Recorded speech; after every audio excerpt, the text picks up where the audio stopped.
ان کے استعمال سے ہمیشہ خطرہ رہا ہے، یقیناً چلانے والوں کے لیے نہیں جو ہزاروں میل دور کسی نویڈا یا لنکن شائر میں ایئر کنڈیشن شپنگ کنٹینروں میں بیٹھے ہوتے ہیں، بلکہ ان شہریوں کے لیے جو اہداف کے ارد گرد موجود ہوتے ہیں۔ ڈرون چلانے والے آپریٹروں کے کونسلرز یا سکرینوں پر موجود اس کے بہت واضح مناظر نظر آتے ہیں، لیکن پھر بھی یہ اندیشہ ہمیشہ اپنی جگہ موجود رہتا ہے کہ آخری لمحات میں کوئی عام شہری اس طرف نہ آ جائے، جیسا کہ شام اور عراق میں متعدد مرتبہ ہو چکا ہے۔ ایک سے زیادہ مرتبہ ایسا ہو چکا ہے کہ دولت اسلامیہ کے جلاد جو جہادی جونز کے نام سے مشہور تھا، امریکی فوج نے اس کا نشانہ باندھ لیا، لیکن آخری لمحے پر شہریوں کے قرب و جوار میں پائے جانے کی وجہ سے اس پر حملہ ترک کرنا پڑا۔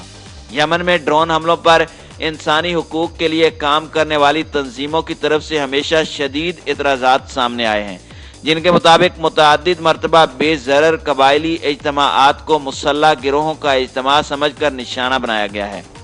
ناظرین اکرام، امریکہ کے خفیہ ادارے CIA اور برطانوی خفیہ ادارے MI6 اور دیگر خفیہ ایجنسیوں نے افغانستان کی خفیہ ایجنسی NDS کے ساتھ قریبی تعلقات بنا لیے تھے تاکہ خطرات کی پیشگی اطلاعات حاصل کی جا سکیں۔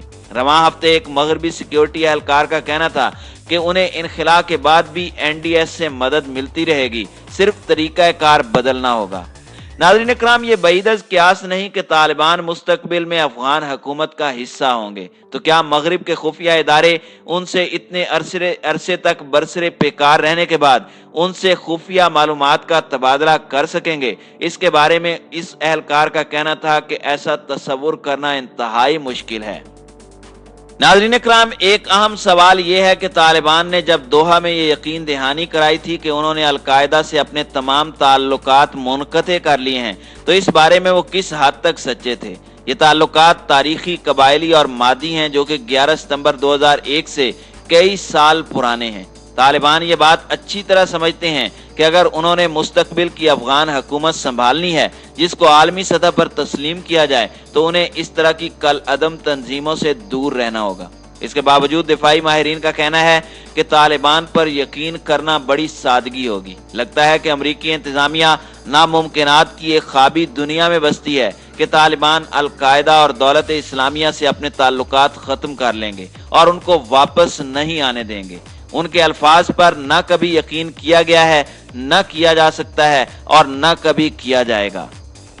ناظرین اکرام، امریکی فوج کے انخلاء کے بعد امریکہ کی دوسری ترجیح افغانستان کے ہمسایہ ممالک میں فوجی اڈے حاصل کرنا ہے۔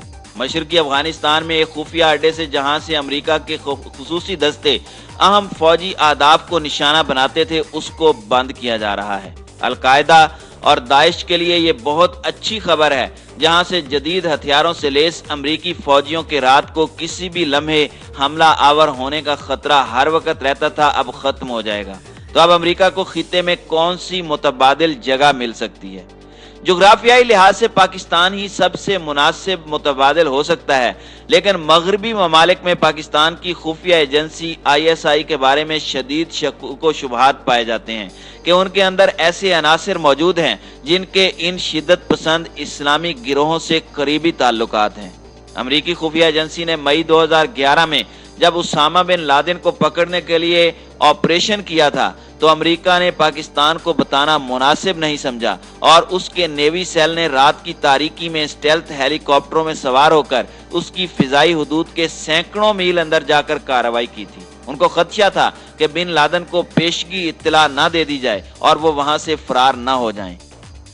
ناظرین اکرام، پاکستان کی بجائے عمان ایک اور متبادل ہو سکتا ہے۔ مغرب نواز عمان کی مستحکم حکومت نے کئی غیر ملکی اڈوں کی اجازت امریکہ کو دے رکھی ہے۔ برطانیہ تومریات اور حال ہی میں بحیرہ عرب کے ساحلی علاقے دکم میں قائم کیے گئے بڑے اڈے استعمال کر رہا ہے۔ دکم افغانستان کی سرحد سے 1000 میل دور ہے اور کسی بھی ہوائی جہاز کو افغانستان تک پہنچنے کے لیے پھر بھی پاکستان کی فضائی حدود سے گزر کر جانا پڑے گا۔ بحرین ایک اور متبادل جگہ ہو سکتی ہے جہاں برطانیہ کا ایک چھوٹا اور امریکی بحریہ کے 5 بیڑے کا ایک بہت بڑا بحری اڈا قائم ہے۔ اس کے علاوہ وسطی ایشیائی ممالک بھی ہیں جن کی سرحدیں افغانستان سے ملتی ہیں۔ 11 ستمبر 2001 میں افغانستان پر امریکی حملے کے فوری بعد امریکہ نے مشرقی ازبکستان میں سوویت دور کا ایک پرانا اڈا استعمال کیا تھا جس کا نام K2 تھا، لیکن 2005 میں ازبکستان اور امریکہ کے درمیان تعلقات خراب ہونے کے بعد امریکی فوجیوں کو وہاں سے نکال دیا گیا۔ اس اڈے پر دوبارہ امریکی فوجیوں کو مدعو کرنے کے باوجود بھیجنا ممکن نہیں ہوگا کیونکہ یہ اڈا تابکاری اور کیمیائی اجزاء سے آلودہ ہو چکا ہے۔ تاہم ناظرین کرام، تلخ حقیقت یہ ہے کہ القاعدہ اور دولت اسلامیہ یعنی داعش کو افغانستان کے دور دراز علاقوں میں روکنا بہت مشکل کام ہو جائے گا۔ افغانستان کی سرزمین پر فوجی وسائل کا دستیاب ہونا اور ان کو ضرورت پڑنے پر فوری طور پر استعمال میں لانے کا کوئی متبادل نہیں ہو سکتا۔ اب اس کا انحصار افغان حکومت پر ہوگا کہ وہ کس حد تک ان کالعدم تنظیموں کو روکنے کے لیے سنجیدگی کا مظاہرہ کرتی ہے۔